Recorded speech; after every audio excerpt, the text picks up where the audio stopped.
Yes. Come on, it's been like 3 years. So I'm here to welcome today our speaker, Jenny Wilson, who's a very good friend of Wendy and mine. Jenny Wilson's here in Taichung. She has her own business doing publishing called Jenny Wilson Publishing. She has 10 years of publishing experience, both here in Taiwan as well as the United States. So let me give you a little bit of background about her before she starts talking about her business. Let's see, originally Jenny is from Orlando, Florida, which is the home of Disney World, where Jenny actually worked when she was younger. So if you're ever there before, maybe she was dressed up as a princess or something. Let's see, she got her Bachelor of Arts from the University of Florida in 2003. And I think at that time you were also already working in publishing, even then, right? Okay. So then after she graduated in 2003, she moved to New York City, which in the United States is basically the center of major publishing, right? So she moved up there. She worked for Simon & Schuster as well as the Cambridge University Press, two major publishing houses in the United States. So when she was there, she worked 4 years for them. In 2005, I believe, Jenny went to her first long-distance travel, which was to Asia, where she went to Hong Kong, Japan, and Taiwan. It was at that time that she realized that she was going to eventually move here to Taiwan because she just loved Taiwan that much. Okay. So in 2008, she finally made the move and came out to Taiwan. She first lived in Taipei, where she worked with Live ABC, which is also a publisher up in Taipei. And then in 2010, she decided to make the big move down to Taichung, where she opened up Jenny Wilson Publishing. So here today, Jenny Wilson, to talk about her experience opening Jenny Wilson Publishing.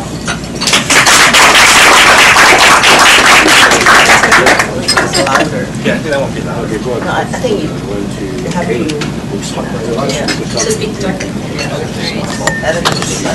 experience. That is absolutely. Well, thank you so much for having me. It's an interesting trip. My company was started in 2010, so we're nearing 3 years now. And someone at 1 year they told me, you're doing a good job if your company lasts 1 year. And then 2 years he returned and said, you're doing a really good job if your company lasts 2 years. So now I'm at 3 years, and I know a lot of you probably have had businesses for a lot longer than 3 years, but it's been a journey for me, and I'm really happy to be able to come here and see you. Can I? Yes. It seems that microphone doesn't work. Yeah, check it out. Maybe you have to hold it closer. Okay. Yeah, because your voice is very sweet. Oh, wow. All right. Well, my company's name is Wilson Publishing, and I mostly do publishing of ESL, ELT books like for TOEIC and GPT, and I've also kind of branched out into other realms with cards and other paper products. Let me see what I put on my slide.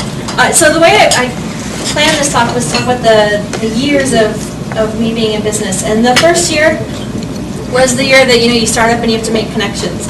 So I started the company. I was in Taipei, and at the time, Taiwan government had changed its laws for foreigners to start a business.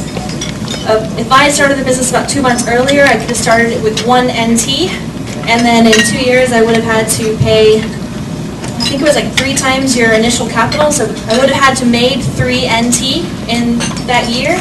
But because I started it a little bit later, I had to start with 500,000 NT, and I would have the expectation to make $3 million. So got all my money together, saved it up, and I spent $50,000, which all my friends thought were crazy, to hire a CPA to settle everything, but it was money worth spending. They say, you've got to spend money to make money, so I was hoping I'd make money eventually. So when I moved to Taichung, I started networking with some other foreigners that are in Taichung, and there's actually a good number of people here, like very, very good business people here. And we had a very impromptu little club for entrepreneurs. And talking to these entrepreneurs, it got me thinking, what am I? I'm not an entrepreneur. An entrepreneur, they're the kind of people who, they start a business and they want to turn it over, they want to sell it in a year, they want to make money. I want to have a business. I want to have something 20 years from now, 50 years from now, that I can look back and say, wow, I did all this, it grew to something. So sitting around with all these other entrepreneurs talking about their apps and their outsourced people are doing, like apps and websites and all these digital things. I was the odd person out. I was also the only female. So it's always very interesting. But I determined that I was a small business owner. Right, so started in my small business little office, and it was kind of nothing. My accountant didn't even want to come. She was like, just, fax me some information. You don't need to come visit in your office. But so yeah, I'm in the office and meeting with all these people, and they all keep telling me, everyone has the same story, don't do paper. Paper is not the way to go. No one wants a printed book. They want ebooks. They want applications. They want digital. But I said, I'm not listening to you. So I continued with what I was going to do. And then after about 6 months, a year of playing, I went to the pool every day. I was having fun with my $500,000, like sitting back and relaxing after working, 10 years or about 10 years of full-time work. And eventually the money started to go down. I was like, wait a minute, need a product here. So started thinking, I've got all these ideas. I've got friends who have ideas. We started writing. And we wrote a whole lot of things. But nothing was quite ready to publish, except for a TOEIC test. But by that time, the office had grown to look like that. That's office. It was a mess. Oh, wait.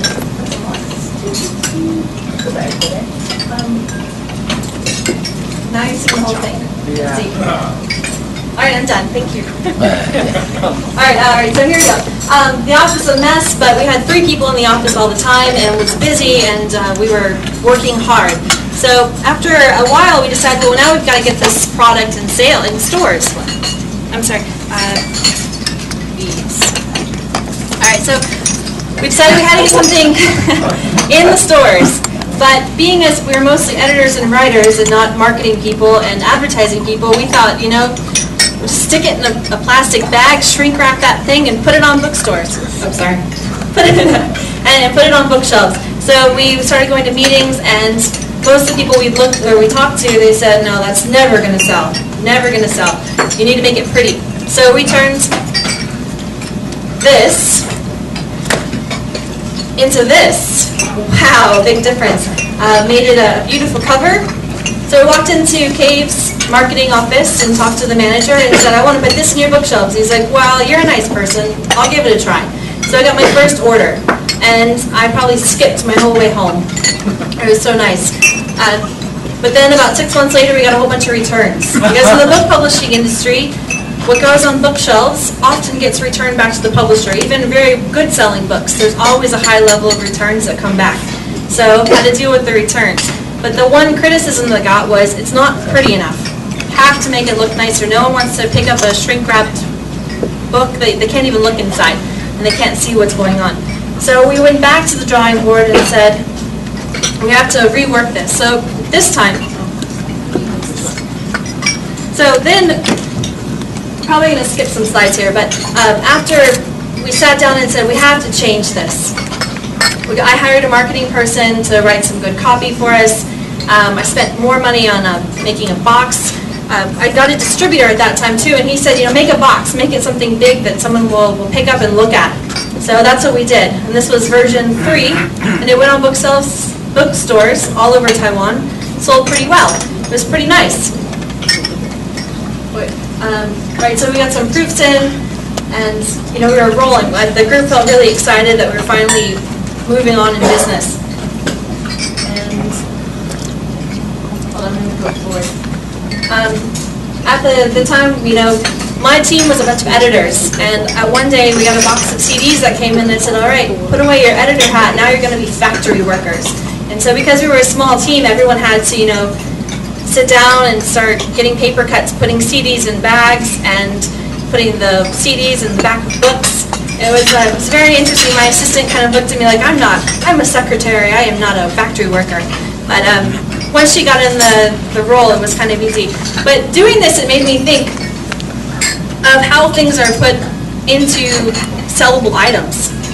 When you go to the store and you see a book, a machine didn't put the CD in the envelope. A machine didn't put the envelope in the book.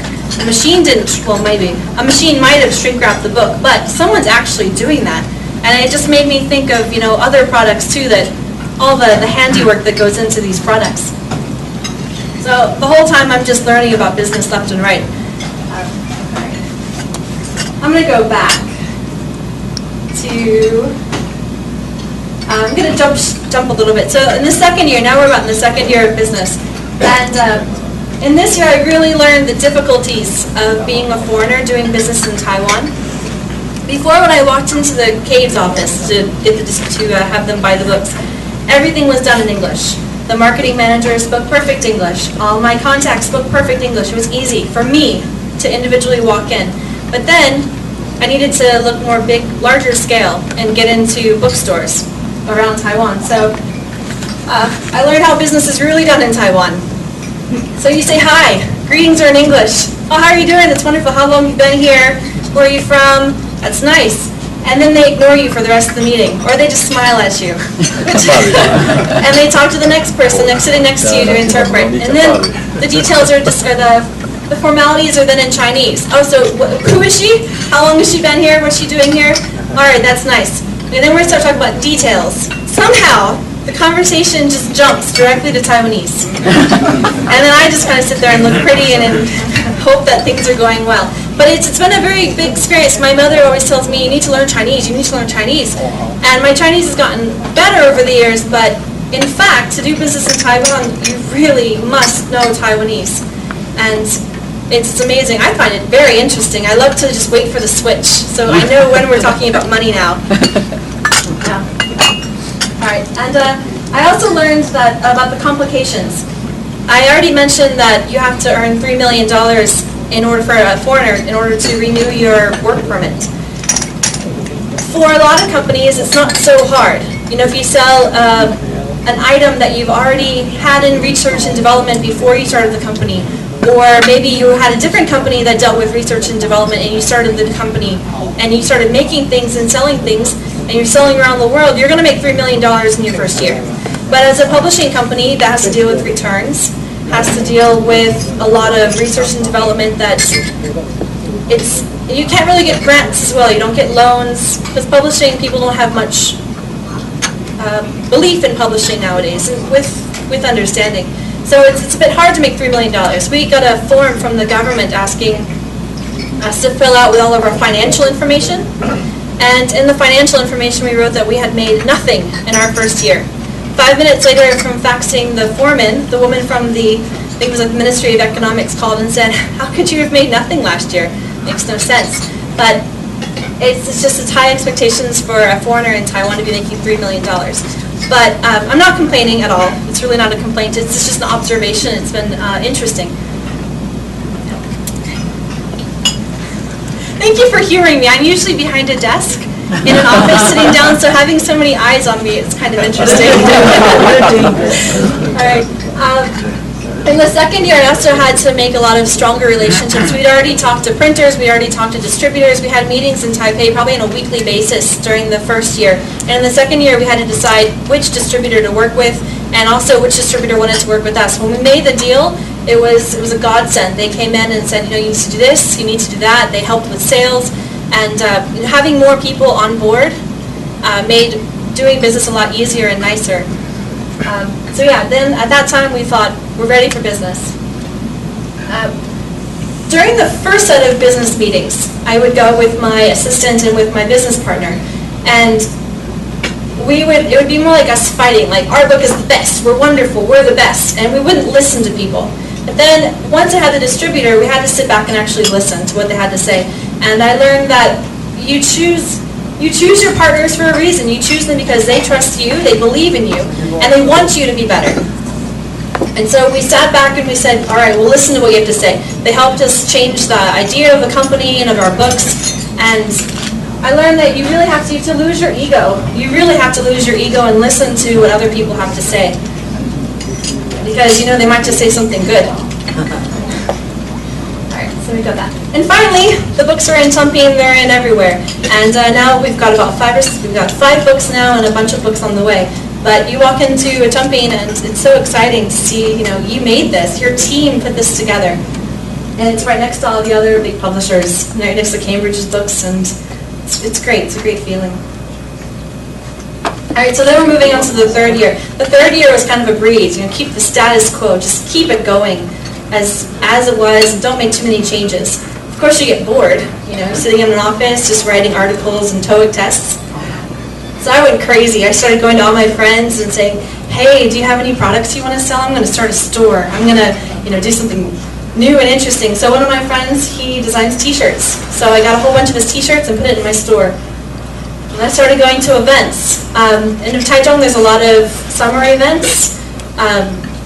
There's also a lot of small DIY events, and a lot of my friends put together. So we would get together and go to all these events every weekend. And you meet new people, and it's very exciting to see what else is going on and what other crafts and things are being made. So I started going to all these events, and I think really what this was just a place for my friends to come and drink and sit down and then get out of the sun. But it was a great experience. The guy next to me at this event, he was selling wedding photos, and I watched him. He was there the whole afternoon standing outside his tent, just giving out his card. People would look at the card, give it back to him. One person, just threw it on the ground. I asked him, how do you do that? I can barely, my friend and I were standing outside giving out cards, and we were nervous. We didn't want to give the card out because we were afraid of their reaction. This man, he was just tossing them out left and right.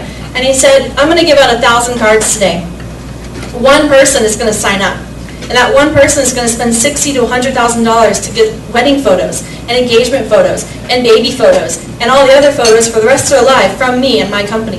So those 99 cards or 999 cards that he gave out that got thrown back at him doesn't matter at all. I learned a very valuable lesson that day. And give out your cards. All right. So then the office starts changing. Me going crazy, I started importing all these cards. Greeting cards, birthday cards, all different cards, because people love paper. And I thought, I'm going to be a card distributor. So I started contacting these card companies saying, I'm going to be your Taiwan distributor, I'm going to get you in all the different stores, big promises, because I was learning, and I thought this would be fun. So I promised the world to all these people. I didn't get any contracts. Nothing was in paper. So then one of the card companies gets in a magazine in Taiwan. And I was like, this is awesome. It's in a magazine. I'm going to go to the big guys now. I'm going to go talk to the big bookstore with the biggest gift store in Taiwan and tell them that I have a distributor, or that I am distributing these cards, and I want these cards in their store. So what does the store do after we have a nice little meeting? They call up the card company and say, all right, we'll place an order directly with you and not with me. And I called the company and said, what's going on? I introduced the cards to you, and they said, well, we don't have an agreement. Sorry. So now every time I go into that big bookstore, I see the cards that I initially imported are right there. But it doesn't make me feel good. I brought them here. I helped bring a different style of art to Taiwan. And it feels good. But I learned a very valuable lesson. Write down details. Get a contract. And don't tell people you're a distributor when you're not a distributor. Yeah. The store doesn't look like this anymore. This was 2 years ago, a year ago. But, all right, so then I also learned that customers like to tell you what to buy, but it doesn't mean they're going to return at the time that you have the products that they said they were going to buy. So I got a whole bunch of Christmas things. So the first year I was more skeptical about what to bring over. I was more selective. I wasn't going to bring over Christmas items because you can only sell them for about a month or two. Second year I said, I'm going to bring Christmas items. I think I still have a lot of these same kind of items because the customers never came back. Because they were gone. But most of my customer base were foreign. So they stay here for about a year or two and they leave, or they move to another part of Taiwan or Asia. Another valuable lesson learned. But it doesn't matter. I kept on buying things and the store's gotten better and better and better. And now I've got probably 1,000 books. I've got about 500 different individual SKUs of different cards and different items. And it's fun. And people walk in, people see me, they see my flag outside, and you meet a lot of new people in Taichung this way, I found. All right, well anyway, now we're in the 4th year. So I learned my lesson about not having a distributorship, a contract, and I figured, the books are going well and publishing for a lot of different companies and for myself, and I need to do something new and exciting. So my father told me to start watching this TV show. Have you guys watched this TV show, Shark Tank? In Canada, it's called Dragon's Den, and all of the episodes are on YouTube. They're really, really interesting. The idea is, these people come up to a platform and introduce their business idea, And usually they wear costumes, they tell how much their business is valued at, and then 5 mean people who are very, very rich criticize them, laugh at them, tell them to get out, or they give them money for investment capital. And you watch the pitches and you watch them enough and you can kind of get an idea of like what you need to do to be a better business person, what you need to really make your business grow. And they have a whole bunch of quotes that I found. I wanted to read a couple. This guy here, he's the real shark. He's horrible. He yells at people and he tells them they're stupid. He throws things at them, then he takes their products when they walk away. He's not very nice, but he's a very, very savvy business person. So I'll read you some of the quotes that he has. One is, being an employee is a bad outcome. You want to avoid that. Being an employee is never a good outcome. That's just an opinion. But I take that to mean, you start a business because you don't want to be someone else's employee. You want to be your own boss. You want to be the master of your destiny. And he's right. You don't want to be an employee. Be the boss. I'm assuming that a lot of us are bosses here. Correct? Okay. The next one is, here's how I think of my money as soldiers. I send them out to war every day. I want them to take prisoners and come home so there are more of them.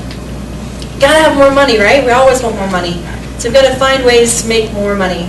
He's a bit cutthroat and too much about the money, but still, it gets you motivated. There's money at the end of the carrot stick. You got to go after the carrot and bring home some bacon. Yeah. Some other quotes from some of the other people on this show. Don't let the dark clouds of greed confuse you. So I take this one to mean like when you're pricing an item. Usually like you price it maybe too high because you think you want more money. But you have to think, you can't be consumed with greed, right? You have to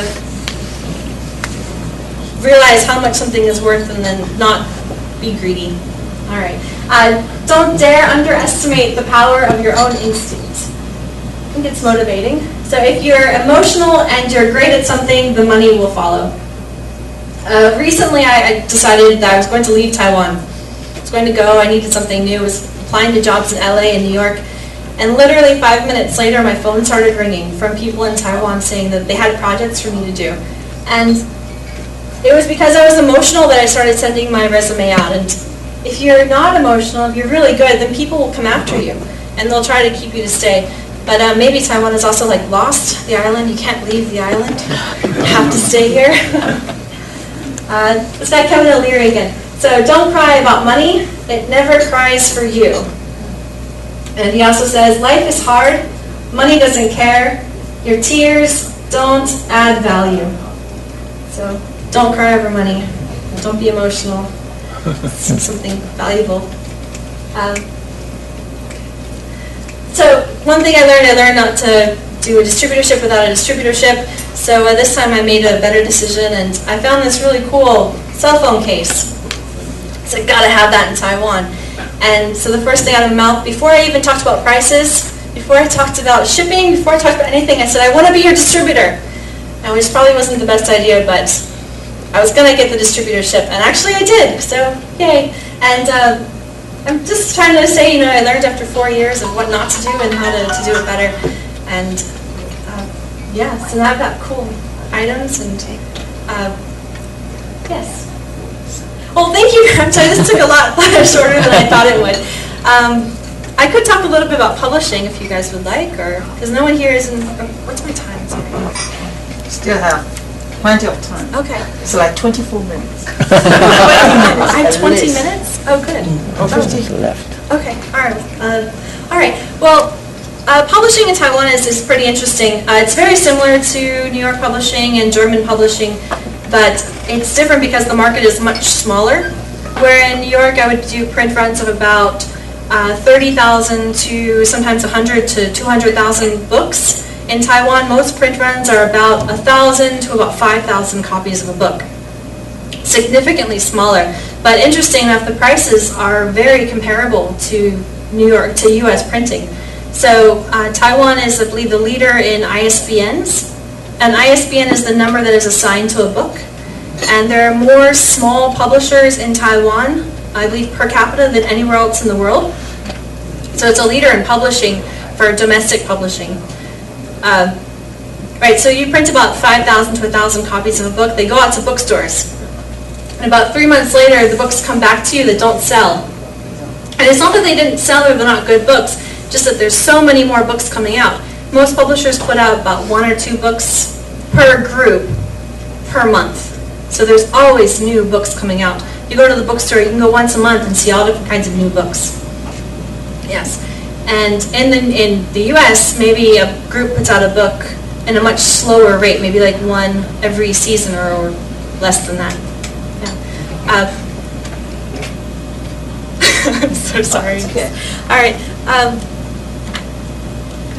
I did want to talk about one other thing.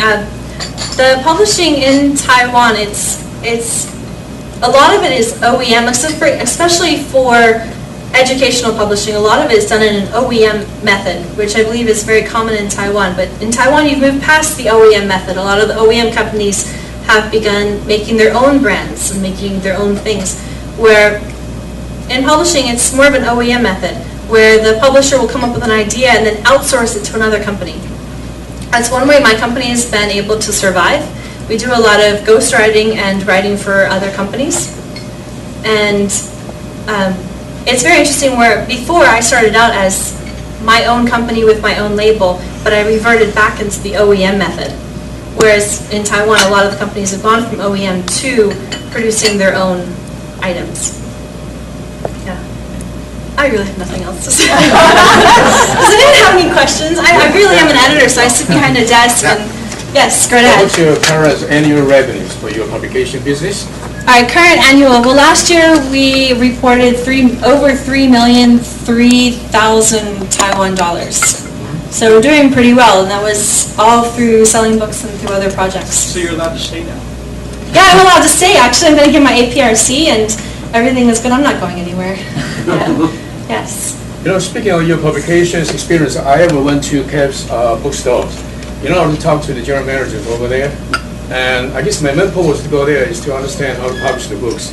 But at the initial stage, during our discussion, she told me clearly that, Steve, try not to publish any books because almost 85% of our publishers will lose their money. They do. Yes.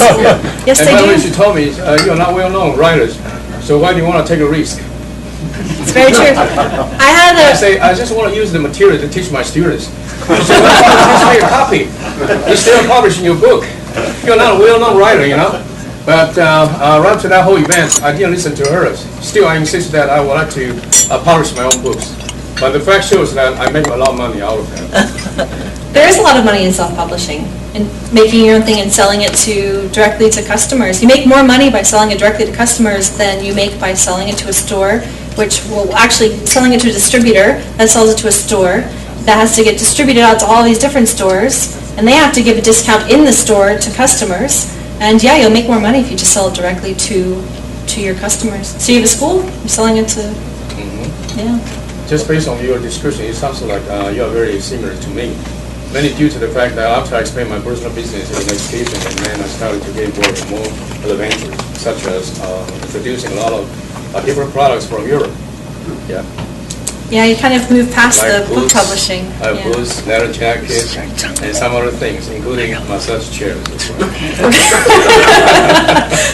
I'm not going in that direction, but the one thing different that I had when I walked into this sales meeting at Caves is I did have contacts from Caves, from New York Publishing. We all work in the same realm. There's probably about, I estimate about 500 editors in the world in educational publishing. We all know each other in some form or fashion. And when I walked into the meeting, they were very nice to me. They knew who I was. And actually, my name is in about a number of books already in bookstores. But I did go to a meeting at another book publisher, and the guy told me, you're never going to make money this way. Your printing's too expensive, you have too few books, and you're not going anywhere. I went to the bookstore right outside of his office, and my book was right next to his book on the special shelf. So a lot of people can tell you you're not going to make it, and then eventually you can. Yeah. And hopefully one day I'll be sitting here. Yeah. Hey, so if you're doing these books for the Taiwan market, how difficult would it be for you to sell them in other Chinese-speaking markets like Hong Kong or China? My distributor actually does sell to Hong Kong, Malaysia, and some foreign book, like Chinese bookstores in New York, San Francisco, LA, Toronto, Vancouver, and other places. So they did sell it, but you just have to find the market. And some book companies in Taiwan have looked into going into China, and it's much more difficult to move into China. First, meaning the language, you have to change it to simplified, but also it's a completely different system in Taiwan and in China. So you could go to Malaysia very easily, Hong Kong pretty easily, and other places. Yeah. Yes? Many local publishers, they are concerned about the recent trade and service agreement signed between Taiwan and China. Do you think that will also affect the business in the near future? The people that I've talked to that have looked into going to China, I've talked to some writers whose publishers were looking to sell their books in China, and also a couple of their small publishers that were looking to move into China. They'd actually have to open up new offices, new companies in China, so it would operate completely different. So I'm not sure if any of the ties would really matter. Media is much more restrained in China, so it's more like opening a second business. Yes, thank you. Well, Jenny, I consider this pretty entrepreneurial.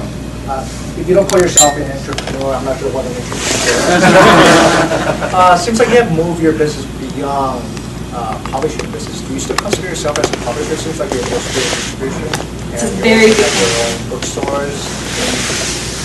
How do you define do you really define yourself as a publisher right now? It's a very good question. I think about that a lot recently.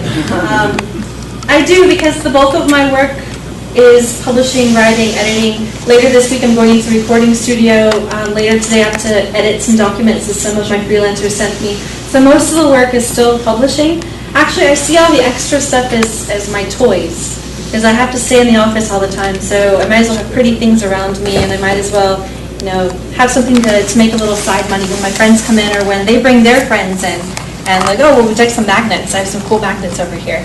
So I see those more as toys. But I don't see myself as an entrepreneur. I see an entrepreneur as a person who's always looking for the next big idea to make a quick buck. Not necessarily. You don't think so? Mostly passionate about his or her business and they try to start a new business. Not necessarily have to sell your business to make a quick buck. That's more like what do you think? Speculators almost. Okay. I don't know, I read a couple articles at the time, like when I was really considering what I was doing, because the group that I was part of was called the Entrepreneur Club of Taichung, I believe. Actually, I changed the name to SME, the Small and Medium Enterprise Group, just because I wasn't quite sure of being an entrepreneur as being a small business owner. And that's a good question. It's something to think about, because I always saw the entrepreneur as the person who was going to make an app and then sell the app and then sell it to the bigger company who will then do something with it later, and they can move on to something new. It's not necessary. True, I guess it's Just be yourself. no labels. Doesn't matter. Okay. Yeah. Any other questions? Yeah, one more question. Right ahead. Jenny, while you are trying to diversify your personal business, do you think you will be somewhat distracted because of your diversities of your business? My mother tells me to focus, focus, focus. Yeah, it does get distracting. We push back some of the books in order to do other things, but I have to do this 24/7, and I find it fun to have something fun in the office. And I don't find it so much a distraction as something else fun to do. Yeah, but you're right. You do have to focus on what you want to do. Yeah. And you enjoy it? I do. I enjoy it very much. So That's good. opening a company was very hard, but after 3 years, it's been worth it. Yeah. Well, I'm sorry I ran so short. No. You raise a lot of money also. One question? Yeah. Any more? Okay. Thank you to the speaker, Jenny. Okay. Thank you.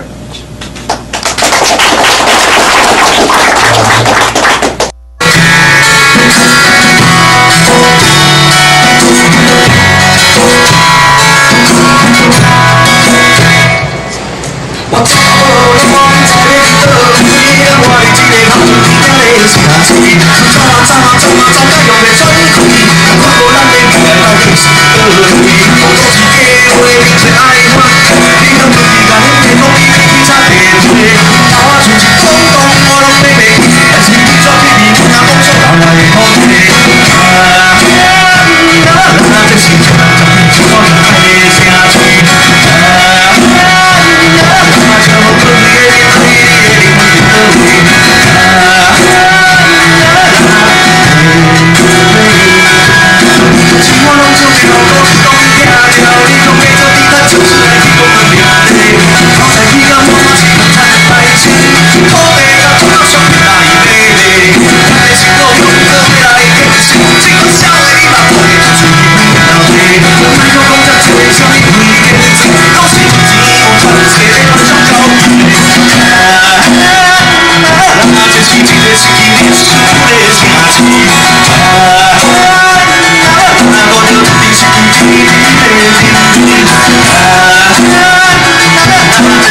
music is